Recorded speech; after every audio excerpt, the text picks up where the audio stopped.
Welcome back to Wall Street Podcast. For this deep dive, we're cutting straight to the chase on a pretty pivotal report. It's impacting some of the biggest names in tech.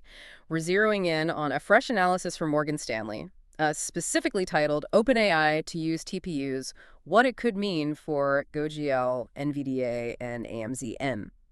This report, just out June 30th, 2025, really dives deep into the strategic implications of OpenAI's, reported decision to leverage Google's Tensor processing units. Exactly. And our mission today is really to pull out the critical insights from this report for you, give you a shortcut, basically, to understanding the market dynamics here, especially for Alphabet, NVIDIA, and Amazon. We'll examine the strategic shifts, the financial implications, near-term and long-term, and obviously the risk-reward profiles investors need to think about.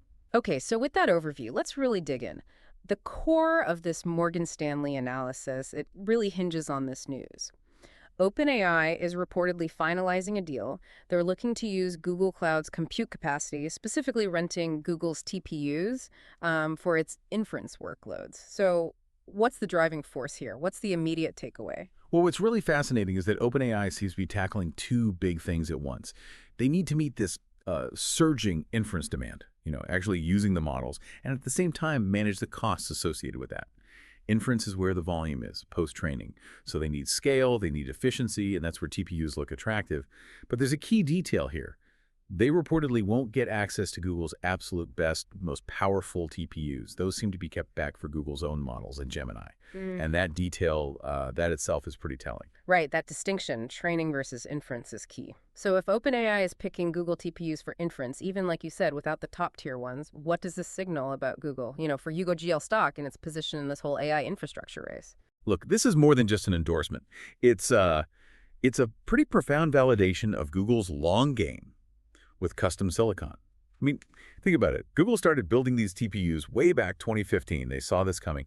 And now OpenAI, probably the most visible AI company out there right now, is choosing TPUs, even older generation ones. It just speaks volumes. It signals to the whole market that Google isn't just, playing in AI infrastructure. They're a serious, viable alternative. Especially as everyone's scrambling for different compute options, this could really push wider adoption, maybe even start to chip away, just a bit, at NVIDIA's dominance in certain areas. It's definitely a strategic win for Google. They've been working toward this for, a decade? And what's really striking here, the report says this is the first time OpenAI has used non-NVIDIA chips in a, meaningful way. Scaled up, that feels like a pretty big operational shift. Absolutely. Yeah. It suggests that even without the absolute cutting edge, Google's TPUs offer something compelling, enough to pull a major player like OpenAI away from, their established NVIDIA path. Morgan Stanley sees this as a potential driver for Google Cloud acceleration that maybe isn't fully baked into GoogL's stock price yet. It also kind of reflects positively on Google's confidence in its own search business, right? And their ability to innovate underneath it all. They're showing their custom chips, these ASICs, are genuinely differentiated. Okay, and the report mentions this underappreciated call option for Google Cloud. What does that mean exactly for someone looking at GoogL? Right. So the thinking is, while NVIDIA's GPUs will probably remain dominant, especially for the heavy-duty training part of AI, as more developers get hands-on experience with Google's TPUs, maybe through this OpenAI deal or others, that could drive much wider adoption by companies outside of Google. For context, Morgan Stanley points out the huge difference in spending forecasts. We're talking like hundreds of billions on NVIDIA GPUs in 27 to 28 versus maybe 20-something billion on TPUs, mostly internal Google use. Yeah. That gap, that's the potential TAM expansion for Google Cloud. The underappreciated call option means the market might not be fully valuing the possibility that TPUs could grab a much bigger slice of the AI compute pie, especially for inference.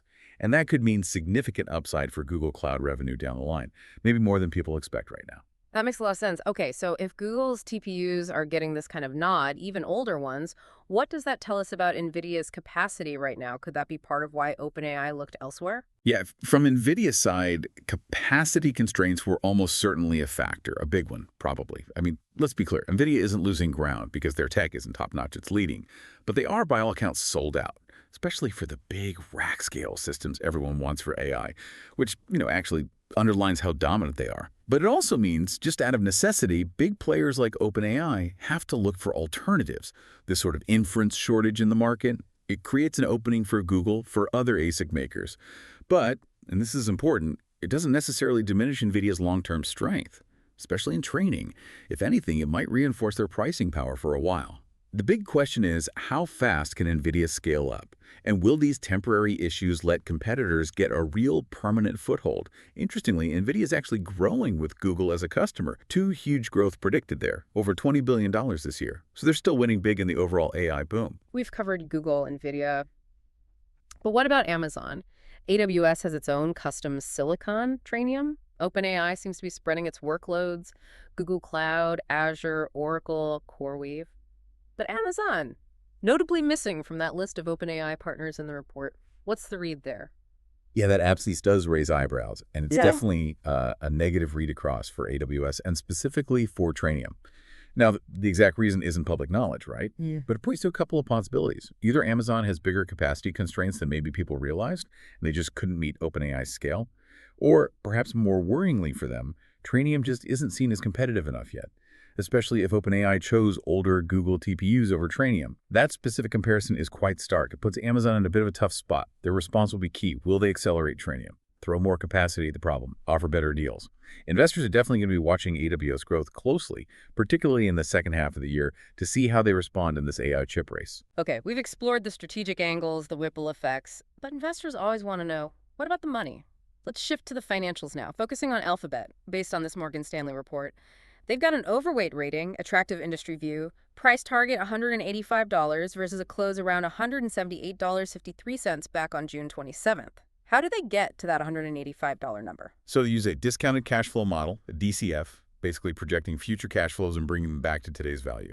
They plug in a 9% WACC, that's the weighted average cost of capital, kind of the average return rate the company pays its investors, and a 3% terminal growth rate, which is the assumed long-term growth forever after the main forecast period. They also look at EBITDA multiples, implying around 12 times the estimated 2025 adjusted EBITDA.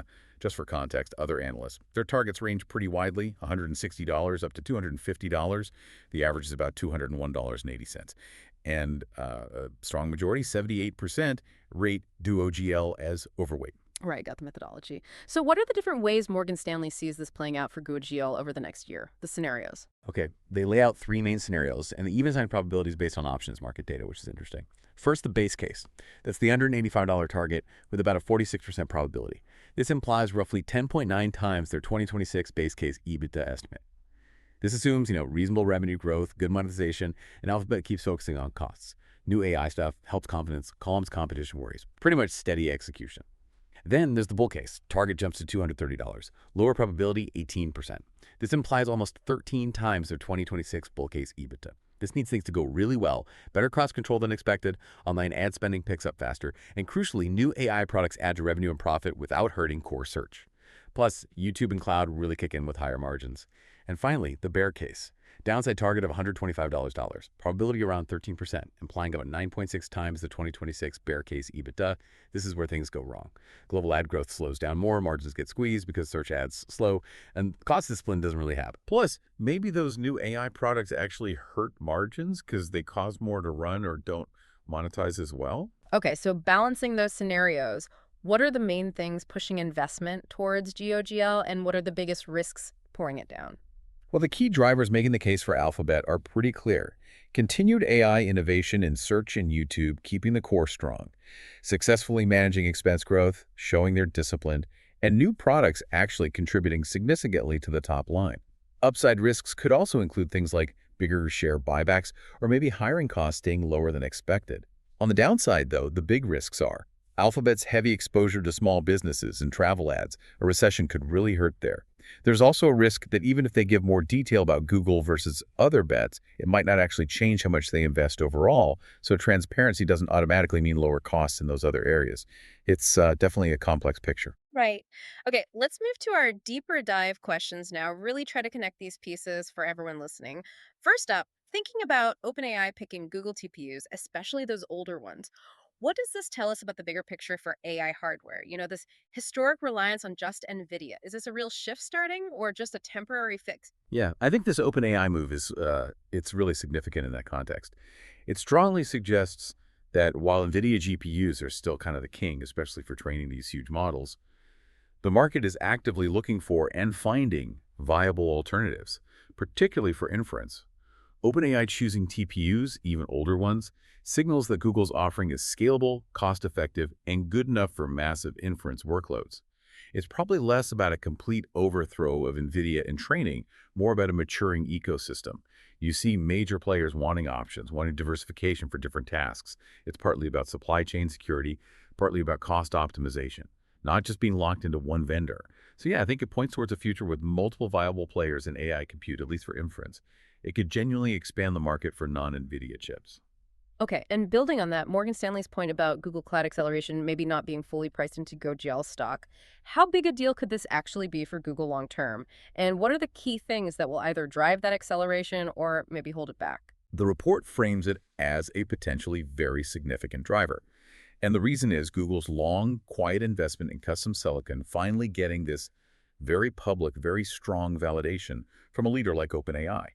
That endorsement alone could really boost developer familiarity and confidence in TPUs. If other companies see OpenAI using them successfully at scale, they might think, hey, maybe we should look at TPUs too. Yeah. That could significantly expand Google Cloud's addressable market beyond just their internal needs. So the drivers are performance, cost, and Google successfully marketing this capability. Yeah. What could hold it back? Well, continued dominance by NVIDIA is obviously one factor. Another is Google's own needs. If they have to keep their absolute best, newest TPUs for their own critical models like Gemini, that might limit the supply available for external customers. Slowing down that wider adoption, it's definitely a balancing act for Google. Right.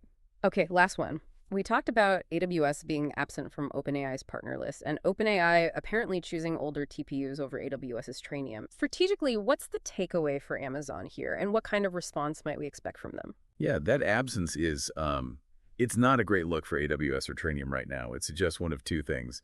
Neither ideal for Amazon.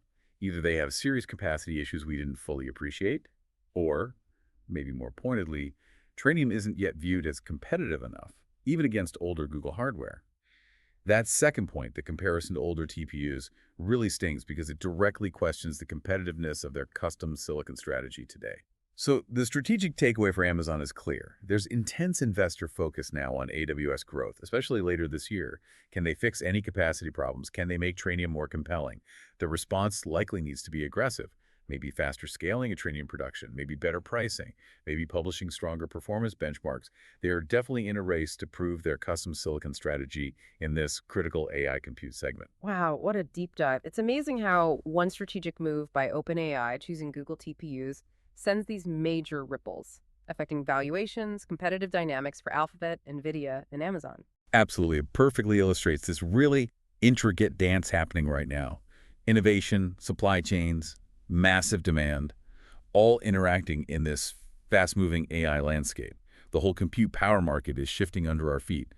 These moves are just the start, I think. So thinking about all this ongoing evolution of AI compute partnerships, what does it mean for the long-term power balance in the cloud and AI industries? And maybe more importantly for you listening, how might it impact your investment decisions, considering all those risk-reward scenarios we unpacked today? Definitely something to keep thinking about as you navigate the markets and the future of AI.